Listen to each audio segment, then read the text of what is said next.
Good morning guys, ayan. Breakfast muna tayo. Breakfast and lunch na ito. So, hindi muna tayo mag-rice. Ito na muna kakainin. Hatiin ko to, itong kalahati para sa anak ko. Ayan. Pero itong avocado, dalawa to. Sa kanya itong isa, akin itong isa. Share ko yung kiyaran ko anak ko. Ayan. Mula kahapon, hindi ako nag-rice. Hanggang ngayon. Char! Todo na ba to? Sisiksi na ba ako? Charot.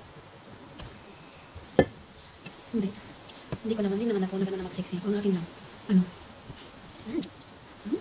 Yeah.